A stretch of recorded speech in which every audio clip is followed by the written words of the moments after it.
So Bernie Sanders is really doubling down. He was pretty vocal after Kamala Harris lost, and he said it was a horrible campaign. Actually, excuse me, the words were disastrous. It was a disastrous campaign. But it was really interesting because, as I told you guys before, in the past, that's not what he was saying. When Kamala Harris was still running the campaign, he was very much supportive of her campaign. And now we are hearing something different. And everybody is coming down on him. And you got to see the people coming after him right now. It's not just Nancy Pelosi. Even Jim Clyburn is coming after Bernie Sanders because he is finally saying what he knew all along now that Kamala Harris has lost this campaign, lost this election. He is finally saying to people that it was a disastrous campaign and that the Democratic Party has abandoned the working class. Well, now he is doubling down on those comments. First stop here was Meet the Press. Let's go ahead and get into this. This is a doozy, guys. I hope you're ready to laugh. Senator Bernie Sanders issued a scathing statement after the vice president's loss in what he called a disastrous campaign, saying, quote, "It should come as no great surprise that a Democratic Party which has abandoned working class people would find that the working class has abandoned them." And Independent Senator Bernie Sanders of Vermont joins me now. Senator Sanders, welcome back to Meet the Press. Thank you for having me. Thank you for being here on this Sunday after Election Day. Let's start right there. Your criticism incredibly direct. You say you think the Democratic Party has, quote, abandoned the working class. How exactly do you think Democrats have abandoned the working class, Senator? Look, the working people of this country are extremely angry. They have a right to be angry. In the richest country in the history of the world, today, the people on top are doing phenomenally well, while 60% of Americans are living paycheck to paycheck. And millions of families worry that their kids are actually going to have a lower standard of living than they do. You got the top 1% owning more wealth than the bottom 90%. We're the only major country on earth not to guarantee health care to all of our people. 25% of our seniors are trying to live on $15,000 a year or less. We have the highest rate of childhood poverty of almost any major country on earth. And the gap between the people on top and everybody else is getting wider and wider. And then, Kristen, on top of all of that, we got a corrupt campaign finance system which allows billionaires to buy elections. So if you're an average worker out there, you're saying, hey, I'm working longer and longer hours, going nowhere in a hurry, worried about my kids, and yet the people on top have never had it so good. Where is the Democratic Party? Are they prepared to stand up to these powerful corporate interests, raise the minimum wage, fight for health care for all people, make sure that all of our kids get the quality education that they need, expand Social Security? Are they prepared to do those things? That's the issue that we have to address. Well, so I think most of us will agree that working class issues not only need to be addressed, but there needs to be an economic reform. Like we need a total transformation in this country to help people that are not just part of the working class, but people that are also working poor and people that are just poor in general, right? We do need that transform. I think a lot of us agree with that. But the problem that I think some of us have, Bernie Sanders, is that you sat right there in front of our faces on our TV screen telling people that Kamala Harris was not only progressive, but that her and Joe Biden were doing a good job. So you can't have it both ways. So now that she lost, now you want to come out and tell us how you really feel. When you should have been honest about that from the jump. The moment when everybody is playing a part. And to the person who pointed this out in the comments about characters, everybody is playing a part. And I want you guys to really understand that. It's almost like we're watching a soap opera. We're watching As the World Turns or The Days of Our Lives. And the politicians are characters. So the cast is not, Susan Lucci. The cast is Bernie Sanders, Nancy Pelosi, Donald Trump, Joe Biden. These are the cast members in this political soap opera. And everybody has their role.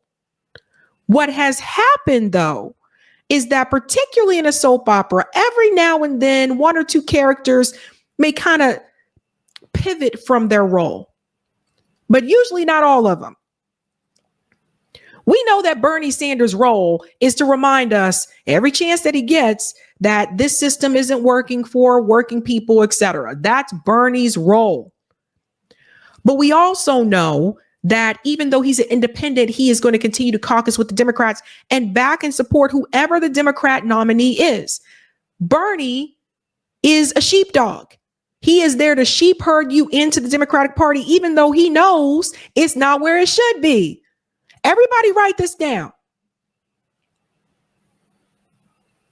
So every now and then, for his character, he is going to have these flare-ups where he complains about how corrupt the system is and the working class people are ignored.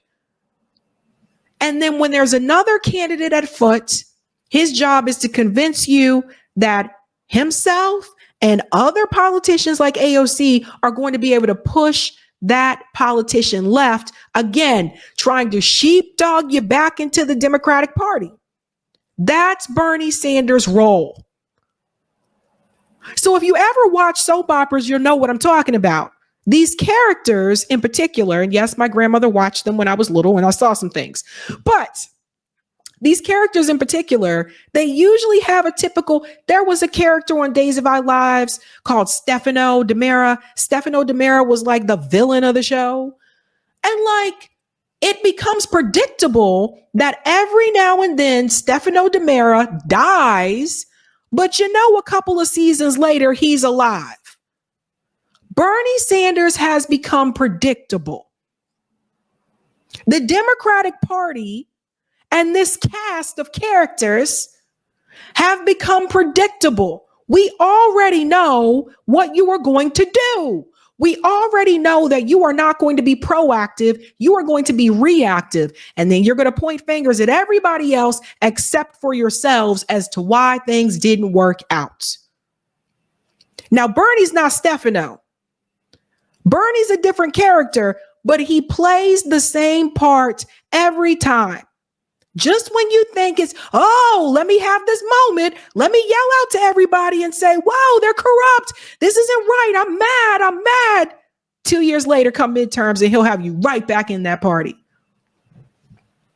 Everyone plays a part. As you know, your statement was met with some sharp reaction as well. This is what Speaker Emerita Nancy Pelosi had to say. Take a look. I'll get your reaction on the other side. Bernie Sanders has not won.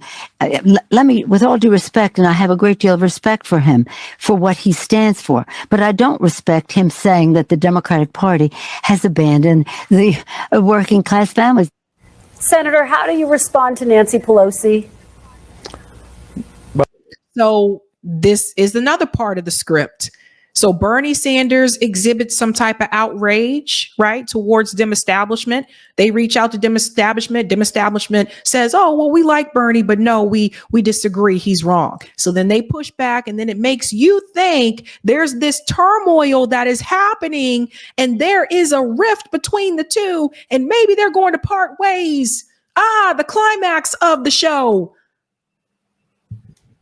But they never do part ways. They stay in the same party. They stay in the same system. And they'll do this every 2 to 3 years. They've been playing this game, fam. They've been playing this game. Bernie let you know what the game was when he told you to back Hillary Clinton after he was cheated out of winning the nomination. He let you know. Nancy is a friend of mine, and we've worked together on many issues. But here is the reality. I have to say to Nancy, in the Senate in the last 2 years, we have not even brought forth legislation to raise the minimum wage to a living wage, despite the fact that some 20 million people in this country are working for less than $15 an hour. In America today, we have not brought, in the Senate, we have not brought to the floor the PRO Act to make it easier for workers to join unions.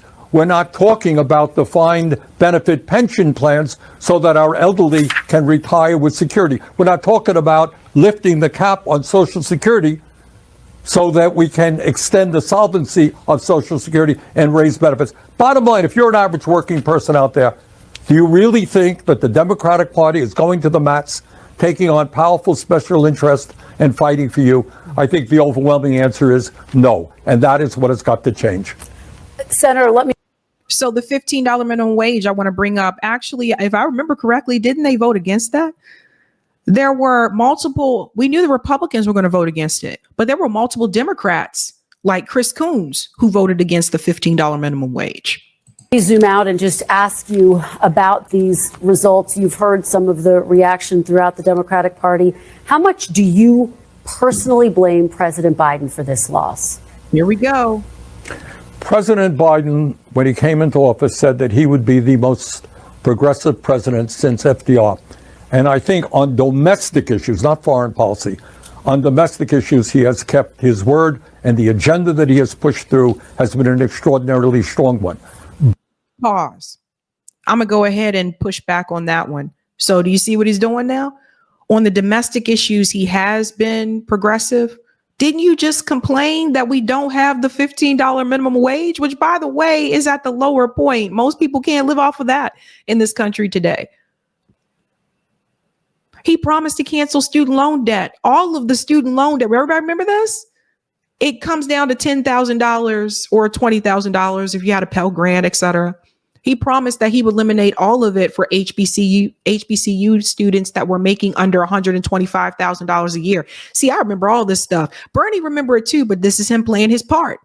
I'm angry. I'm frustrated. The party is bad. Oh, but let me tell you that Biden is a very progressive person, at least on the domestic issues. He wasn't even really progressive on the domestic issues. What has happened is that Bernie Sanders has allowed the Democratic Party to water down what it means to be a progressive. So now you think that Joe Biden was progressive, but he was not. How you progressive? Let me ask you guys a question. Hold up. How you progressive and you won't give the people a living wage? How you progressive and you won't give everybody health care? Didn't Joe Biden tell you if that Medicare for All bill came across his desk that he wouldn't sign it? Didn't he make that very clear to you? But you're progressive?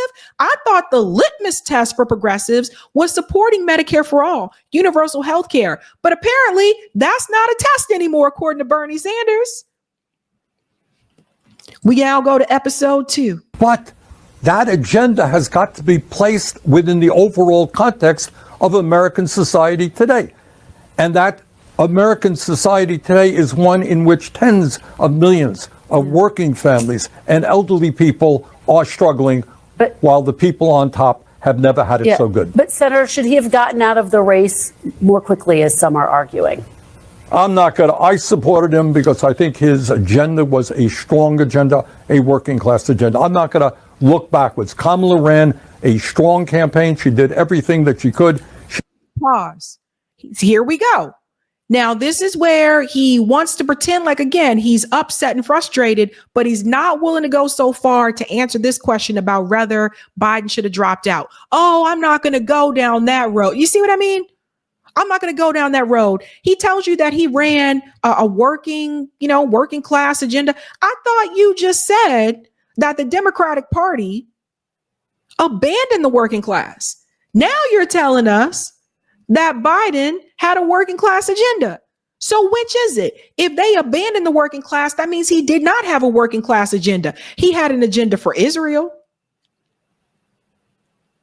He had an agenda for Ukraine. He had an agenda for Wall Street, for the military industrial complex. You can't have it both ways, Bernie. Either the Democratic Party abandoned the working class or they didn't abandon the working class. And I think all of you know the answer to that. They did abandon the working class. He decisively won the debate. So to me, it's not just about the campaign. It's about what does the Democratic Party stand for? Do ordinary people say, yeah, that is a party that is fighting for my interest and prepared to take on the big money interest who control the economic and political life of the country? That's to me what the issue is. Yeah, we're talking a lot about the economics. You've talked about how the Democratic Party is out of touch when it comes to economic issues. Some Democrats are saying it's not just economic issues, it's cultural issues as well. Here's what Democratic strategist James Carville had to say. Take a look. What killed the Democrats and what killed Biden was a sense of disorder. And part of the sense of disorder was the unfortunate events of what I would refer to as the woke era. So that's the crypt keeper they're speaking. We refer to James Carville on this show as the crypt keeper. The Democratic Party's focus on identity politics gone too far, Senator?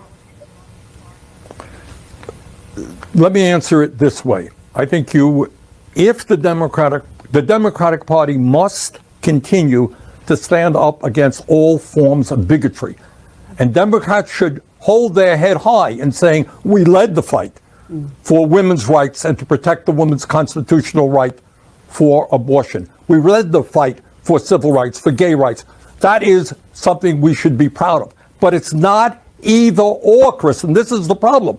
You can do both.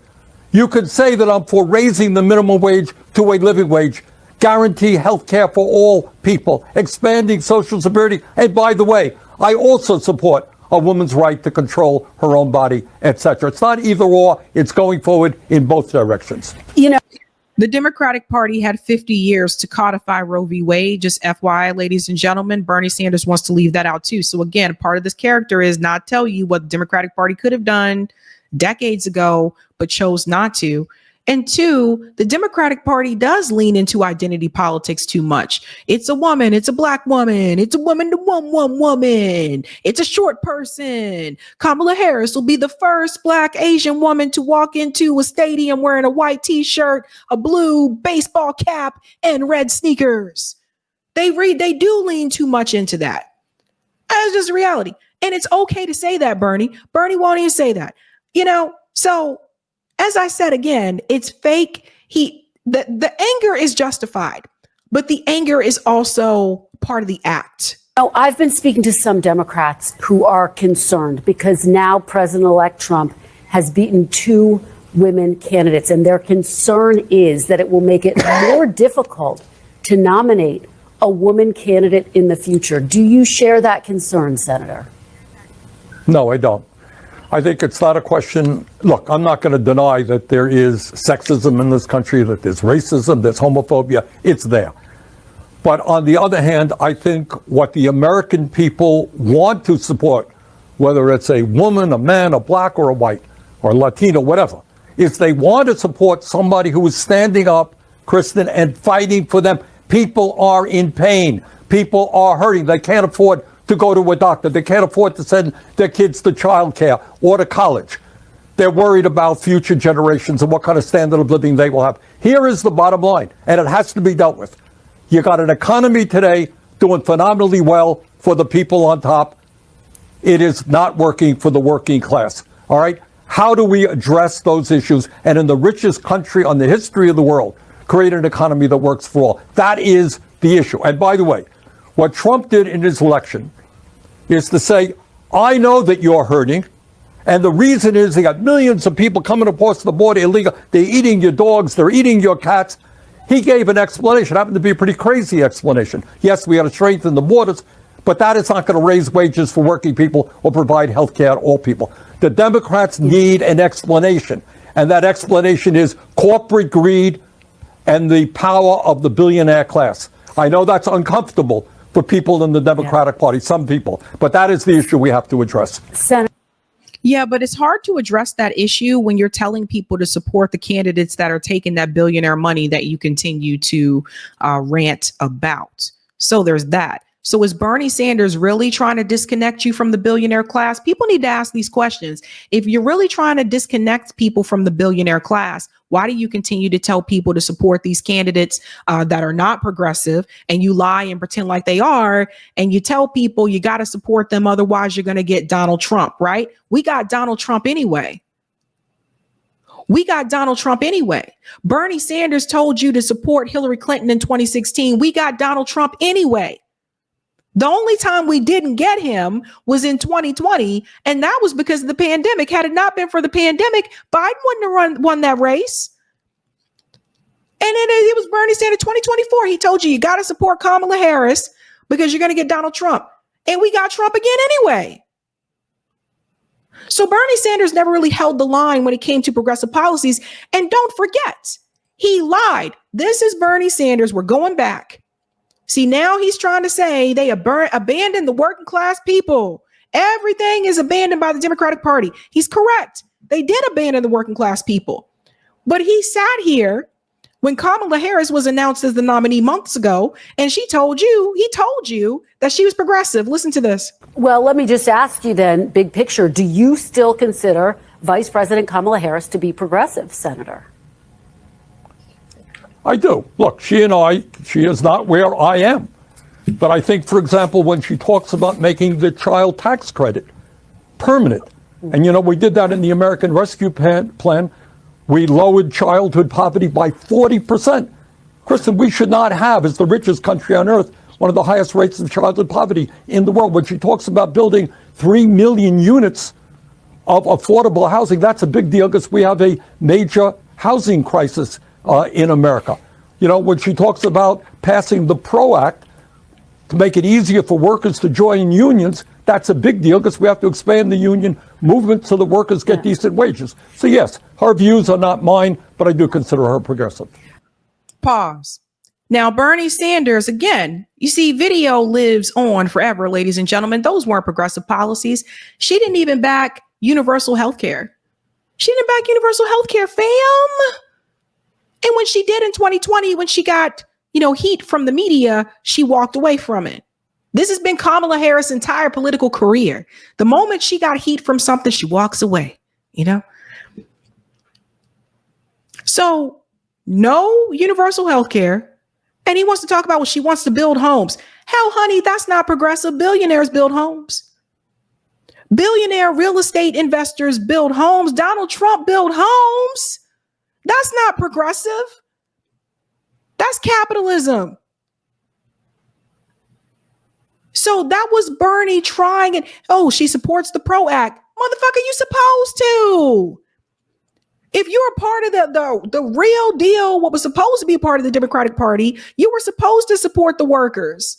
What do you mean? Why are you trying to make that sound progressive? You weren't saying all of that then. See, Bernie Sanders was not saying all of this back then. He told you Kamala Harris was progressive. You didn't hear him say it was a disastrous campaign. Now he's telling you the campaign is disastrous because she lost. But back then he told you she was progressive. Look at all the things she wants to do. All the things she wants to do. Well, as you can imagine, because Bernie Sanders has spoken out against Kamala Harris's campaign now, they're all coming after him. Jim Clyburn, here he comes again. He plays his part. Okay. Jim Clyburn plays his part. And listen to this. What is your reaction to Senator Sanders' comments? Well, I think I understand what the senator is saying. I do not agree that we are not a party of working men and women. I represent a pretty Democratic district. I represent a rural district. It's about 50% rural. And in South Carolina, the entire district may be rural to most people. But I do believe we have some problems in rural communities that we are not communicating with, in that their emotions run a little different than emotions in urban areas. And therefore, we have had some problems. And I think it shows up, not just in the South, but in the Midwest as well. And even some of those rural areas in the Northeast, we've been having some problems connected. So I just think that as we take an assessment of all of this, we ought to just chill out for a while, get in touch with each other. Don't worry about blaming anybody. You know what they say, success has 1,000 parents failure is an offering. So Jim Clyburn, when he says we ought to just chill out for a while, that is his way of telling Bernie Sanders not to say anything else more publicly about the failures of that campaign. That's really what that's really what he's trying to do. And so when you're really successful, everybody claims credit. When you come up short, everybody seems to scatter and assign blame. I think that all of us will be taking stock of exactly where we are as a party, what happened in this election, and then go from there. I don't want this election to define how we go about treating candidates of color or candidates who may be women. I think we all just take stock of who and what we are and not get caught up in pointing fingers and assigning blame. So now what he's trying to do, you see what he did there at the end? Don't assign any blame. Don't point fingers at Kamala Harris. And he also low key was letting you know not to attack women and people of color. So what he was kind of alluding to is that he feels that she's being attacked because she's a woman and she's a person of color and she's a woman of color, not that she had a bad campaign. And this is not to say that some people are not being critical of her. Like, some people are being critical of her because of her race, because of her gender. Yes, that happens. But, you know, you also had a bad campaign. So when you hear people like Joy Reid say it was flawless, there's nothing that she could have done differently. First of all, there's no such thing as a flawless campaign. Every campaign has room for improvement. I don't believe anything is perfect. I don't believe this show is perfect. There is always room for improvement. So to say that is ridiculous. But that was Clyburn's way of, and you know, we got to point this out. Because he doesn't believe, you know, the Democratic Party has abandoned the working class. Now, Bernie's right about that. I'll say it again. He's right about that. You're a little too late in saying it, though. But that's all a part of the script. He wasn't supposed to tell you that at the beginning of the script in episode 1 or episode 2. He's coming to tell you this during the season finale. And now you have to wait a couple of months to see if this show is going to be renewed for another season to see if anything progresses from there.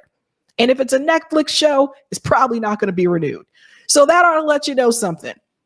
But Jim Clyburn, you want to say they didn't abandon the working class, but you abandoned the working class in your own damn district. Because this was Marcel Dixon at the time he was running against Jim Clyburn.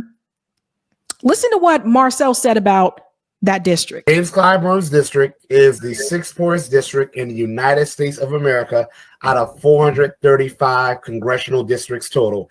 And that does not get cited enough. It's funny how he criticized Nina Turner in Ohio when she was running against what's her name? Chantel Brown. And I was hoping Nina Turner would really hit him with that. His district is the 6th poorest in the United States of America.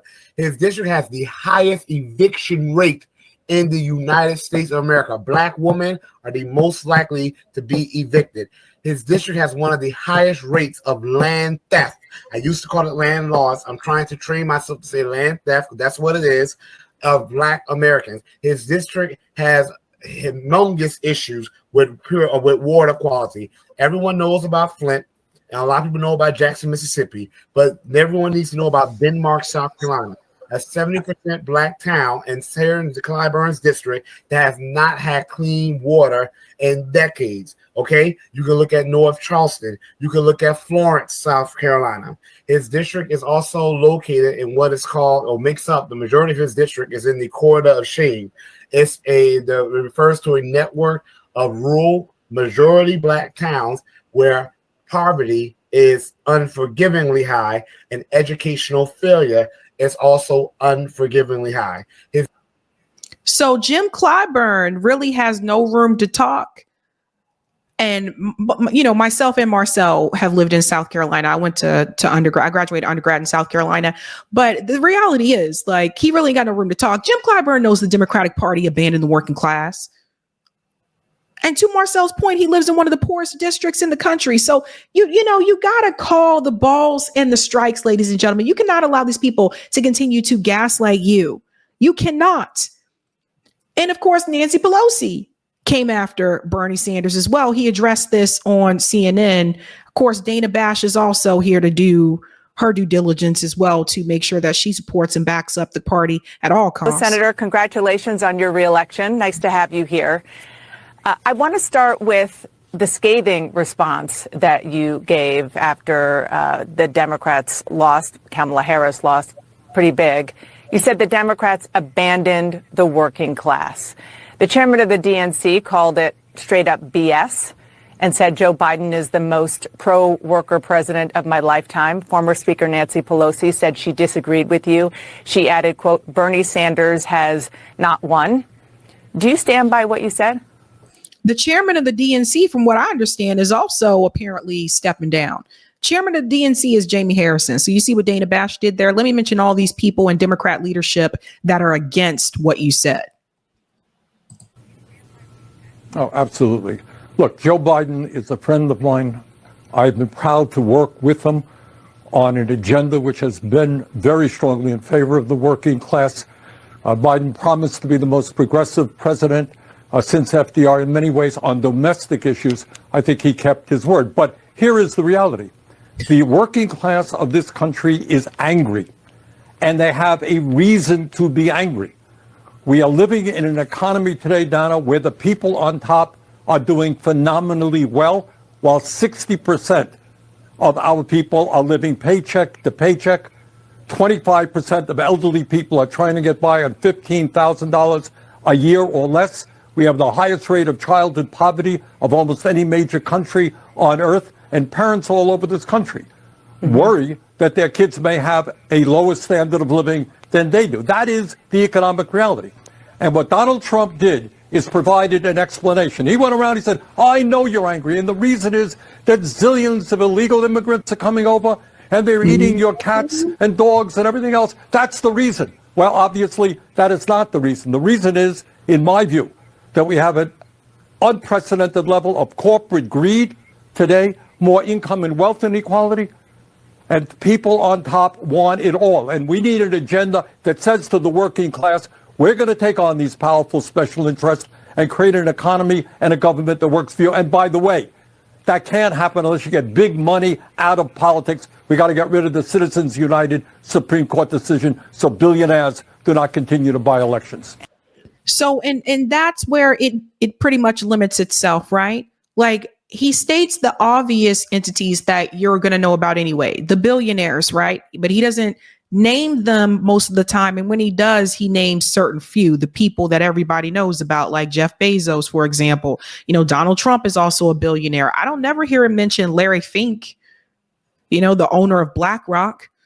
Somehow Larry Fink always just slides under the radar, you know, things like that. He tells you we got to get the big money out. We know, and I agree with that. But he never mentions some of these special interest lobby groups like AIPAC. He don't mention them.